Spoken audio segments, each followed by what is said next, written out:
Many observers of the way we live our lives describe the contemporary United States as a national security state. More recently, Yale law professor Jack Balkin has argued that we have moved from an era of national security state to that of the national surveillance state, grounded in the, quote, collection, collation, and analysis of information about populations both in the United States and around the world, end of quote.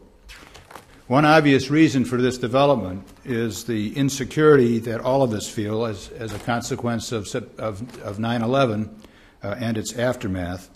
But the reasons for this transformation is more complex than just that. For one thing, while 9/11 has accelerated this trend, it was a trend that was in motion long before that day. Furthermore, while we see increased surveillance for the purpose of national security and counterterrorism, surveillance is hardly limited to those objects. Law enforcement relies increasingly on new technologies that allow for greater watchfulness and more intrusion than we were accustomed to in the past. The requirements of the modern welfare state also demand that the state that delivers benefits also knows who we are, where we are, and what we're up to. Nor are we monitored by government alone.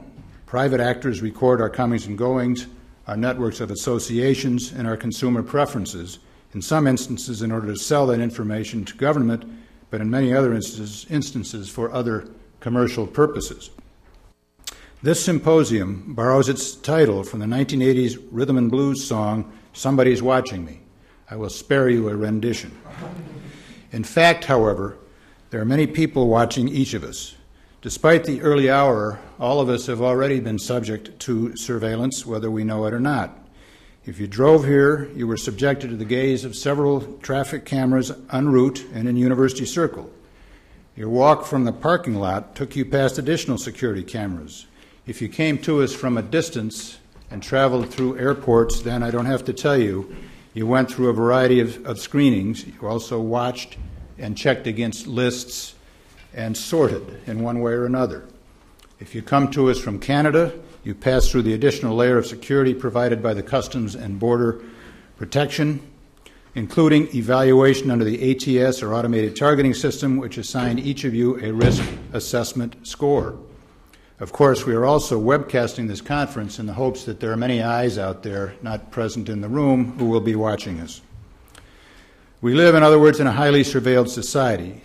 And that's because we or someone on our behalf has chosen to watch, and because our technological ability to collect and analyze information has become much more powerful in recent years than it was previously. Often, surveillance serves goals that we agree with. We're happy to be surveilled.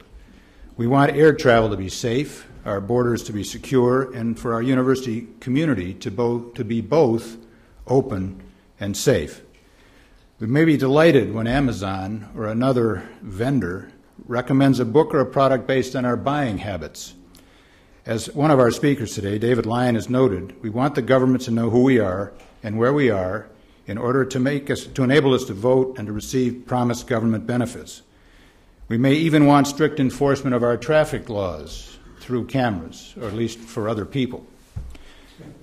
Nevertheless, we're here today because surveillance and our ability to see more and more and to use what we see in more powerful ways poses challenges to personal autonomy and to political liberty. As Alexis de Tocqueville long ago noted in his masterful study, The American Character and Nation, Democracy in America, in the end, all problems in the United States become legal problems. And indeed, much of the discussion today about how we reconcile our desire for safety, security, and the fruits of the welfare state with our concerns about erosion of liberty will focus on legal dilemmas and legal solutions. But de Tocqueville also had a tendency to overstate regarding the law. After all, he described lawyers as the aristocracy of America in a country that was otherwise lacking in an aristocracy. So this conference will look not only to legal questions and solutions, but to other ways in which we confront and attempt to master the surveillance society. Why does that? I suddenly think people are watching me more closely than they were before the lights came on. But we will look at it to determine the extent to which surveillance serves our national goals appropriately against our notions of freedom and autonomy. Our conference has been planned and is hosted by the Institute for Global Security, Law, and Policy, which is a component of the Frederick K. Cox Center for International Law here at the law school. The Institute focuses on questions of national security, war and peace, the threat of terrorism, and the challenges that counterterrorism strategies pose to civil liberties. It has brought a wide range of speakers from many academic disciplines, from government and the legal community, and from other related fields of practice to foster discussion and debate on these topics in the best traditions of the university and this law school. Its most recent conference was on combating terrorism financing. In keeping with the high standards of the Institute, we have gathered for you today an exciting collection of speakers to address an array of topics related to surveillance. I want to thank you all for your attendance. Hope you will find the day to be both illuminating and provocative. It gives me great pleasure to open this symposium, which is so timely. And with that, I'd like to turn the conference over to Professor Robert Strassfeld, the Director of the Institute for Global Security, Law, and Policy, and the principal architect for the symposium which follows. Bob?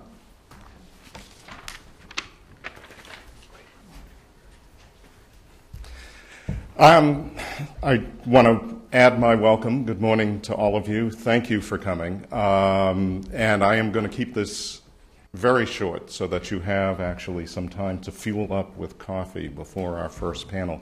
So thank you, Dean Rawson, for your introduction. And thank you all for coming. And I have a couple of other thank yous, and I see none of the people I want to thank in the room. But first of all, this conference is funded in part by a generous grant from the United States District Court for the Northern District of Ohio. Their attorney outreach program, also known, some of you may know it as the Library Fund, which is what it used to be called. And we are very grateful to them, and especially to Chief Judge Carr, who called this fund to my attention and encouraged me to apply for a grant. This, when he turned down an offer to speak on FISA because he was going to be elsewhere today. I'd also like to thank Alice Simon and Nancy Cantor, neither of whom are in the room, but both of whom are a presence here at this conference would not be happening without their assistance, as any number of you who have interacted with them know. And then finally, the proceedings of the conference, the papers will be published in the Journal of International Law. We have some students here from the journal, and there will be others over the course of the day. They will be doing important tasks like manning microphones and also ensuring that speakers don't overrun their time. And they're a tough crowd, so the speakers be warned. And all of you, I want to thank all of you for coming. I think this is going to be a terrific, challenging, at times perhaps disturbing conference, and your participation is important for its success. On that score, let me just tell you we are webcasting, which means that when the time comes for audience participation, questions from the audience, our students from the Journal of International Law will be manning microphones, and please wait till the microphone gets to you to ask your question, because otherwise it will not be heard by the world at large, which we hope are watching. Our first panel is at 9:30. We have two panels this morning. The first on surveillance in public spaces and CCTV. The second on globalization of surveillance. We will then have a lunch break. Lunch is provided. And two panels this afternoon, the first on FISA and FISA reform, the second on resistance to surveillance. I think they will all be interesting, challenging, provocative at times, I hope, and I hope that all of you can stay for the whole of the symposium. And with that, you have your first unscheduled break to go get some coffee. Please be back by 9:30 because we want to keep on schedule.